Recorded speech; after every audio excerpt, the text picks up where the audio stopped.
আল্লামা শব্দটাও এখন পাইকড়ে হারে বিক্রি হচ্ছে, পাইকড়ে হারে। তো স্টেজে বসে ফতোয়াবাজি করে চলে যাওয়া সহজ ব্যাপার।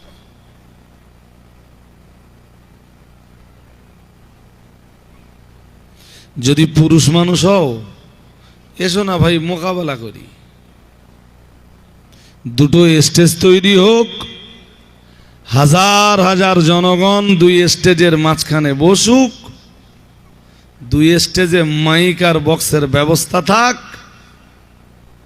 এক পক্ষ আর এক পক্ষকে প্রশ্ন করুক, কোনো বিচারক লাগবে না। কোনটা ঠিক আর কোনটা বেঠিক জনগণ রায় দেবে।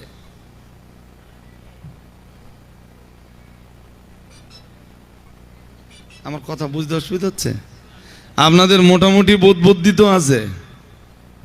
আলোচনার পরে কোনটা ঠিক আর কোনটা বেঠিক রায় দেবে কারা?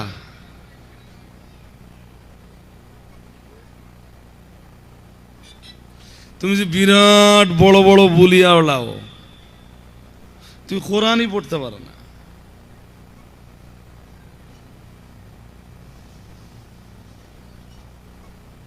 তোমার তো বড় বড় বুলিয়া ওড়ানো মানায় না। তুমি তো আলেমই না।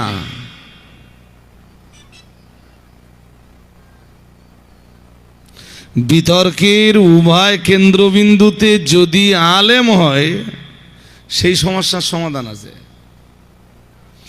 বিতর্কের একটা কেন্দ্রবিন্দুতে যদি জাহেল, আর একটা কেন্দ্রবিন্দুতে যদি আলেম হয়, ওই বিতর্কের সমাধান নেই।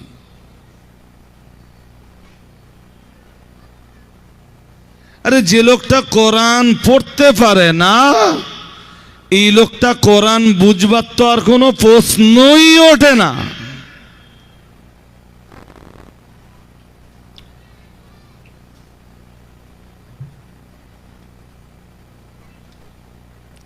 বৈঠকে বসে বলল, আমি 28 পারা সূরা জুমা থেকে একটা আয়াত পড়ছিলাম, এক ভণ্ড মৌলানা আমার ধরলে।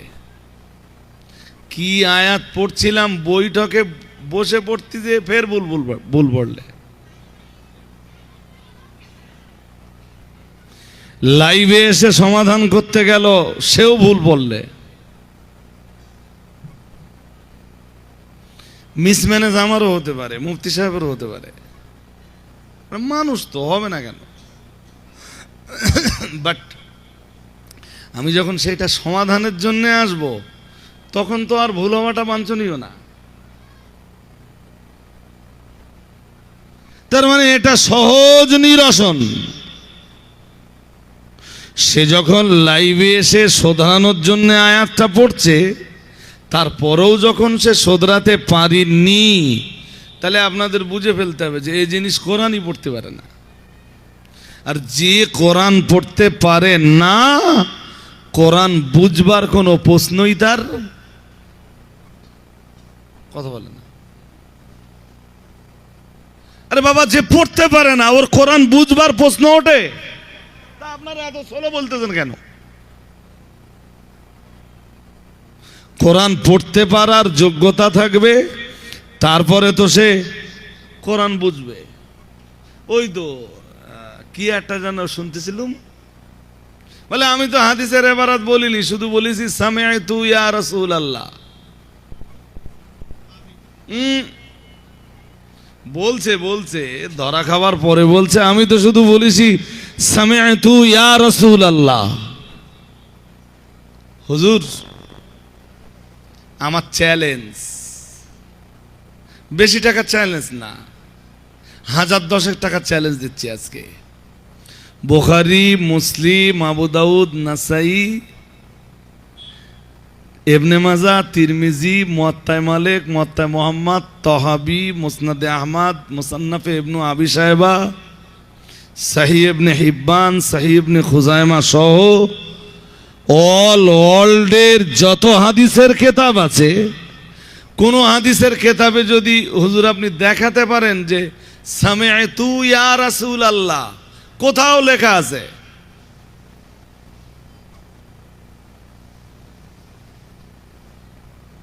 আমি 10,000 টাকা আপনার পুরস্কার দেব।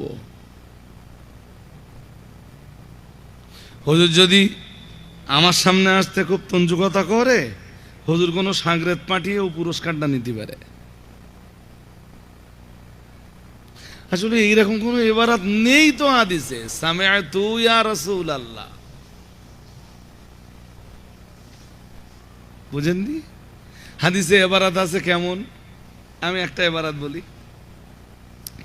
আনা আয়েশা রাদিয়াল্লাহু তাআলা আনহা قالت سمعت رسول الله صلى الله عليه وسلم يقول,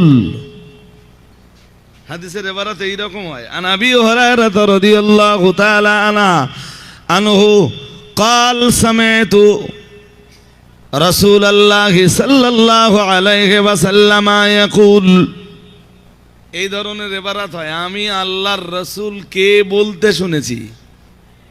এর মানে কি? আমি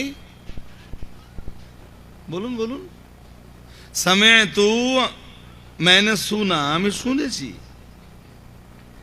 কি শুনেছি? কার কাছে শুনেছি? রাসূল আল্লাহ। আসলে হওয়া উচিত ছিল রাসূলুল্লাহ। রাসূল মফুল হওয়ার কারণে ওখানে রাসূলুল্লাহটা রাসূল আল্লাহ হয়ে গেছে।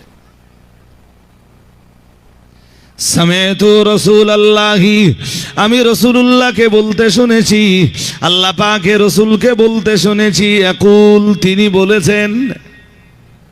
হাদিসের ইবারত এরকম হয়। तमाम দুনিয়ার কোন হাদিসের কিতাবে সামিআতু ইয়া রাসূলুল্লাহ এরকম কোন ইবারত নেই তো হুজুর।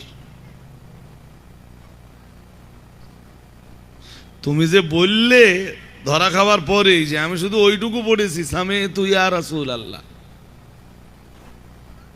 ধরা খাবার পরে বলতে আমি বলেছি আমি তো হাদিস বলিনি, তাহলে কি? তাহলে আমি স্টার্টিংটা বলেছি, তাহলে স্টার্টিং কি ছিল?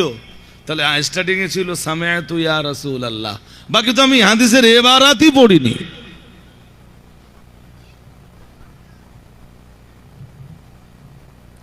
মানে বুঝতে হবে যে জনমে কোনোদিন হাদিসের কিতাব খুলে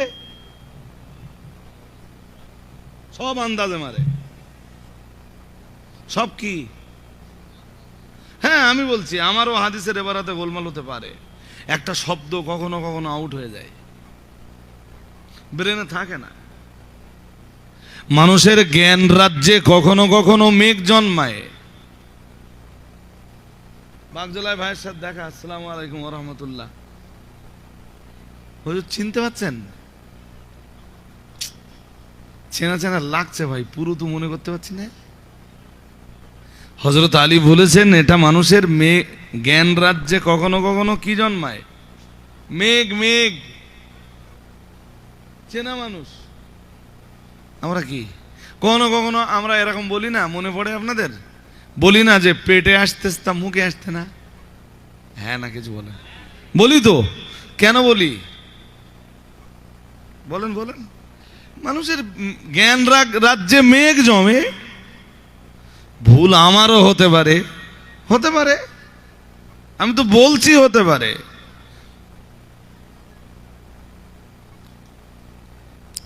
মুফতি সাহেব, যদি আপনারা কখনো বিশ্বাস করেন যে মুফতি সাহেবের কোনো ভুল হয় না, আমি দায়িত্ব নিয়ে বলে যাচ্ছি আপনার সিদ্ধান্ত রং।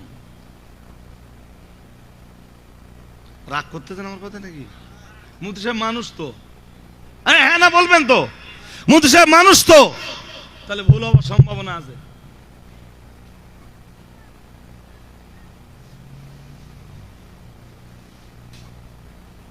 আপনি মুফতি সাহেবকে বা আমি মুফতি সাহেবকে ভালোবাসবো তার মানে এইটা নয় যে এই বিশ্বাসটা রাখবো যে মুফতি সাহেব মানে কখনো ভুল হতে পারে না, এই বিশ্বাসটা রাখবো না। বলবো হ্যাঁ মুফতি সাহেবের ভুল হওয়ার সম্ভাবনা হতে পারে, মানুষ তো তিনি।